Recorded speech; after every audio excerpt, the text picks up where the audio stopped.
Chapter 8. Teaching School in a Stable and a Hen-House. I confess that what I saw during my month of travel and investigation left me with a very heavy heart. The work to be done in order to lift these people up seemed almost beyond accomplishing.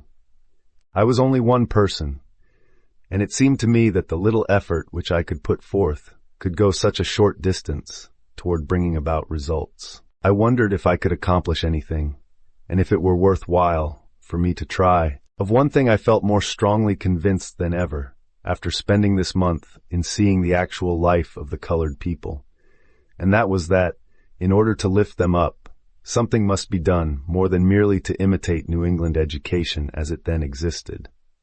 I saw more clearly than ever the wisdom of the system which General Armstrong had inaugurated at Hampton. To take the children of such people, as I had been among for a month, and each day give them a few hours of mere book education, I felt would be almost a waste of time. After consultation with the citizens of Tuskegee, I set July 4th, 1881, as the day for the opening of the school in the little shanty and church which had been secured for its accommodation. The white people, as well as the colored, were greatly interested in the starting of the new school, and the opening day was looked forward to with much earnest discussion. There were not a few white people in the vicinity of Tuskegee who looked with some disfavor upon the project. They questioned its value to the colored people and had a fear that it might result in bringing about trouble between the races. Some had the feeling that in proportion as the Negro received education, in the same proportion would his value decrease as an economic factor in the state. These people feared the result of education would be that the Negroes would leave the farms and that it would be difficult to secure them for domestic service. The white people who questioned the wisdom of starting this new school had in their minds pictures of what was called an educated Negro, with a high hat, imitation gold eyeglasses, a showy walking stick, kid gloves, fancy boots, and whatnot. In a word, a man who was determined to live by his wits.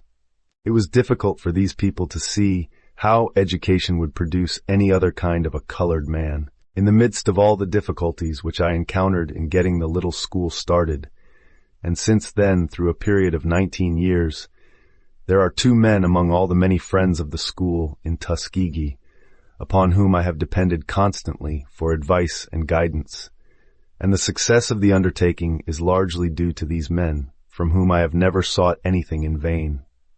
I mention them simply as types. One is a white man and an ex-slaveholder, Mr. George W. Campbell. The other is a black man and an ex-slave, Mr. Lewis Adams. These were the men who wrote to General Armstrong for a teacher. Mr. Campbell is a merchant and banker, and had had little experience in dealing with matters pertaining to education.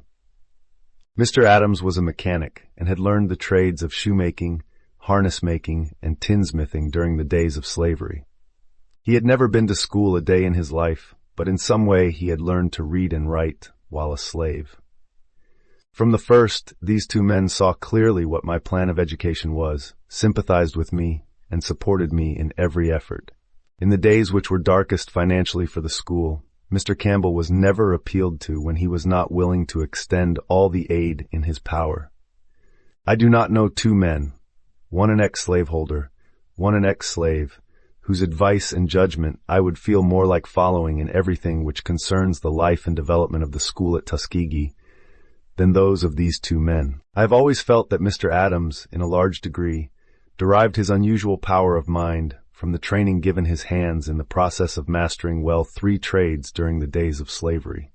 If one goes today into any southern town and asks for the leading and most reliable colored man in the community, I believe that in 5 cases out of 10, he will be directed to a Negro who learned a trade during the days of slavery. On the morning that the school opened, 30 students reported for admission. I was the only teacher.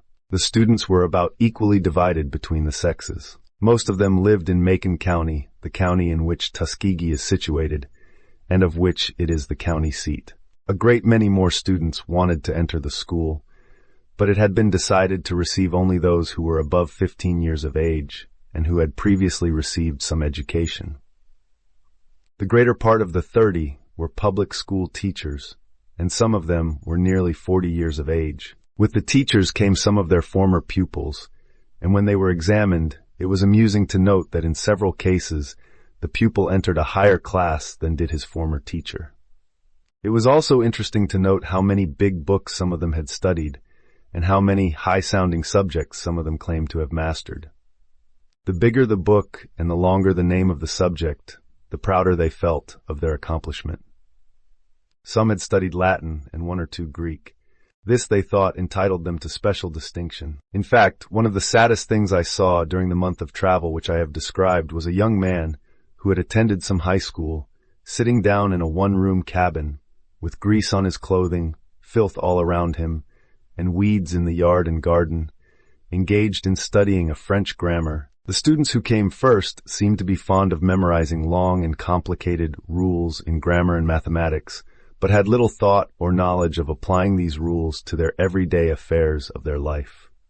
One subject which they liked to talk about and tell me that they had mastered in arithmetic was banking and discount. But I soon found out that neither they nor almost anyone in the neighborhood in which they had lived had ever had a bank account.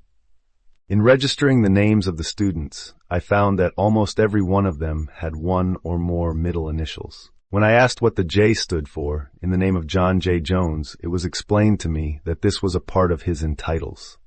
Most of the students wanted to get an education because they thought it would enable them to earn more money as school teachers. Notwithstanding what I have said about them in these respects, I have never seen a more earnest and willing company of young men and women than these students were. They were all willing to learn the right thing as soon as it was shown them what was right.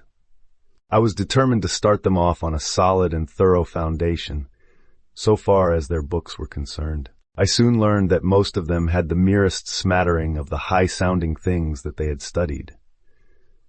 While they could locate the desert of Sahara or the capital of China on an artificial globe, I found out that the girls could not locate the proper places for the knives and forks on an actual dinner table, or the places on which the bread and meat should be set. I had to summon a good deal of courage to take a student who had been studying cube root and banking and discount, and explain to him that the wisest thing for him to do first was thoroughly master the multiplication table. The number of pupils increased each week, until by the end of the first month there were nearly 50. Many of them, however, said that, as they could remain only for 2 or 3 months, they wanted to enter a high class and get a diploma the first year if possible. At the end of the first 6 weeks, a new and rare face entered the school as a co-teacher. This was Miss Olivia A. Davidson, who later became my wife. Miss Davidson was born in Ohio and received her preparatory education in the public schools of that state. When little more than a girl, she heard of the need of teachers in the South. She went to the state of Mississippi and began teaching there. Later, she taught in the city of Memphis. While teaching in Mississippi, one of her pupils became ill with smallpox. Everyone in the community was so frightened that no one would nurse the boy. Miss Davidson closed her school and remained by the bedside of the boy night and day until he recovered. While she was at her Ohio home on her vacation, the worst epidemic of yellow fever broke out in Memphis 10 that perhaps has ever occurred in the South. When she heard of this, she at once telegraphed the mayor of Memphis, offering her services as a yellow fever nurse, although she had never had the disease. Miss Davidon's experience in the South showed her that the people needed something more than mere book learning. She heard of the Hampton system of education and decided that this was what she wanted in order to prepare herself for better work in the South. The attention of Mrs. Mary Hemingway of Boston was attracted to her rare ability. Through Mrs. Hemingway's kindness and generosity, Miss Davidson, after graduating at Hampton, received an opportunity to complete a 2 years course of training at the Massachusetts State Normal School at Framingham.